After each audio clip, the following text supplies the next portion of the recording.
அஸ்ஸலாமு அலைக்கும் வரஹ்மத்துல்லாஹி வபரகாத்துஹு. கண்ணியத்திற்குரிய அல்லாஹ்வின் அடியார்களே, சான்றோர் கூற்றுகளுடைய தொடரில் உங்களை சந்திப்பதில் அல்லாஹ்விற்கு நன்றி செலுத்துகிறோம். அல்ஹம்துலில்லாஹ். அல்லாஹ் சுப்ஹானஹு வ தஆலா என்னையும் உங்களையும் நேரான பாதையில் உறுதிப்படுத்துவானாக. ஆமீன். அப்துல்லாஹ் இப்னுல் முபாரக் ரஹிமஹுல்லாஹ் அவர்கள் கூறுகிறார்கள், கைஃப யத்தஇ ரஜுலுன் அன்னஹு அக்ஸரு இல்மன் வஹுவ அகல்லு ஹௌஃபன் வ ஸுஹ்தன். ஒருவர் தன்னை பற்றி தான் பெரிய கல்வியாளர் என்று எப்படி சொல்கிறார்? அவரோ பயத்தாலும் உலக பற்றின்மையாலும் மிகவும் குறைவானவராக இருக்கிறாரே. அல்லாஹ் சுப்ஹானஹு வ தஆலா அல்லாஹ்வுடைய பயத்தையும் தக்வாவையும் உலக பற்றின்மையையும் நமக்கு தந்தருள்வானாக. கண்ணியத்திற்குரிய சகோதரர்களே, சகோதரிகளே, இமாம் அவர்கள் என்ன சொல்ல வருகிறார்கள்?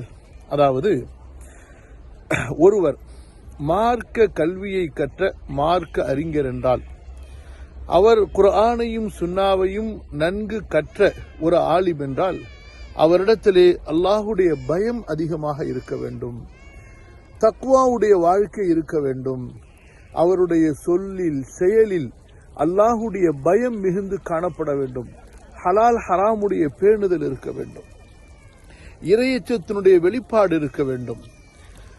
அல்லாஹு தஆலா என்ன சொல்கிறான்? இன்னமா யக்ஷல்லாஹ மின் இபாதிஹில் உலமா. அல்லாஹுவை அவனது அடியார்களில் அதிகம் பயப்படக்கூடியவர்கள் யார் என்றால், அல்லாஹுவை அதிகம் அறிந்தவர்கள் என்று குறிப்பிடுகிறான். அதாவது, ஒரு மனிதன் அல்லாஹுவை அவனுடைய சிபத்துகளோடு அவனுடைய தன்மைகளோடு அறிந்து கொள்வானேயானால் அந்த மனிதன் அல்லாஹுவை பயப்படக்கூடியவனாக இருப்பான்.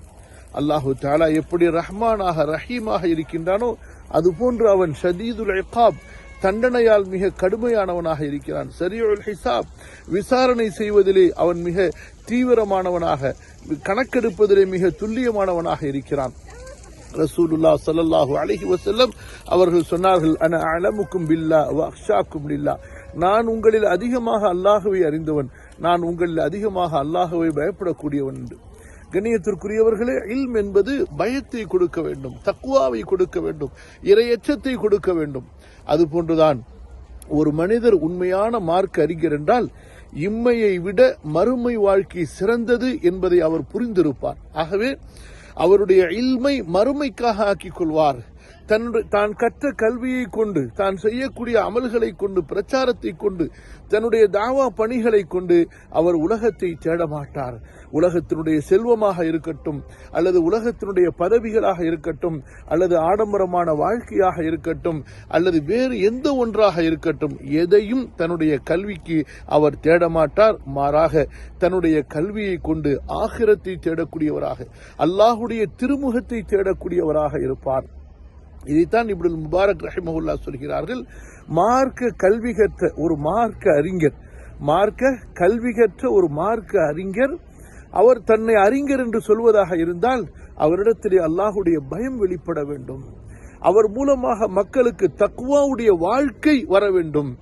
அவரும் தக்வாவுடையவராக இருப்பார், மற்றவர்களையும் தக்வாவுடைய வாழ்க்கைக்கு தூண்டக்கூடியவராக இருப்பார். அவரை பார்க்கக்கூடிய மக்கள் தக்வாவுடைய வாழ்க்கைக்கு, இறையச்சத்தின் வாழ்க்கைக்கு வரக்கூடியவர்களாக இருப்பார்கள்.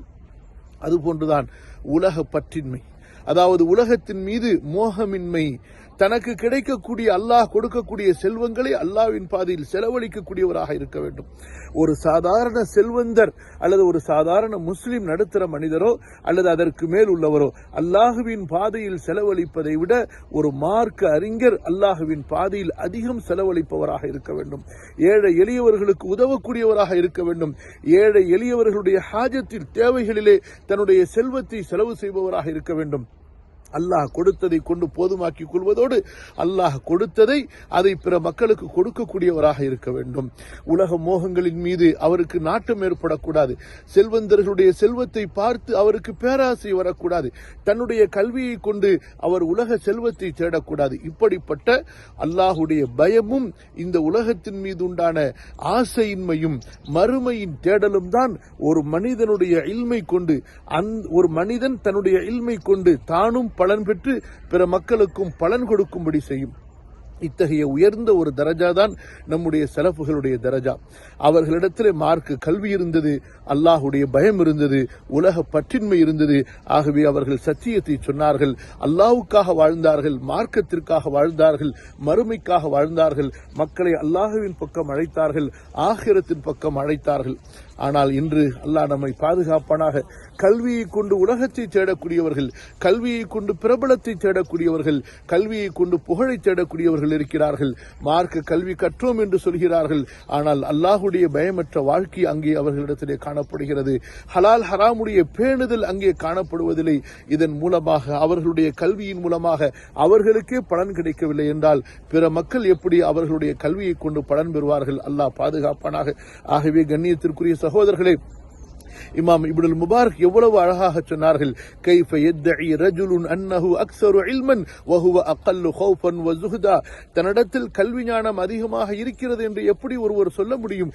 எப்படி ஒருவர் நினைக்க முடியும்? அவரோ இறையச்சத்தாலும் உலக பற்றின்மையாலும் மிக குறைவானவராக இருக்கும்போது அல்லாஹ் நம்மை பாதுகாப்பானாக. நம்முடைய இந்த மார்க்க கல்வியை கொண்டு அல்லாஹுடைய பொருத்தத்தை தேடக்கூடியவர்களாக, மறுமையின் வீட்டை தேடக்கூடியவர்களாக ஆக்கி வைப்பானாக. உலக மோகத்தை நம்முடைய உள்ளங்களிலிருந்து எடுத்து ஆகிரத்தினுடைய தேடலை, ஆசையை தந்தல்வானாக. அல்லாஹ் சுப்ஹானஹு வ தஆலா என்னையும் உங்களையும் நேர்வழி நடத்துவானாக. இன்ஷா அல்லாஹ் மற்றும் ஒரு சான்றோர் கூற்றிலே உங்களை சந்திப்போம். ஜஸாக்குமுல்லாஹு கைரன், பாரக்கல்லாஹு ஃபீக்கும். வஸ்ஸலாமு அலைக்கும் வரஹ்மத்துல்லாஹி வபரகாத்துஹு.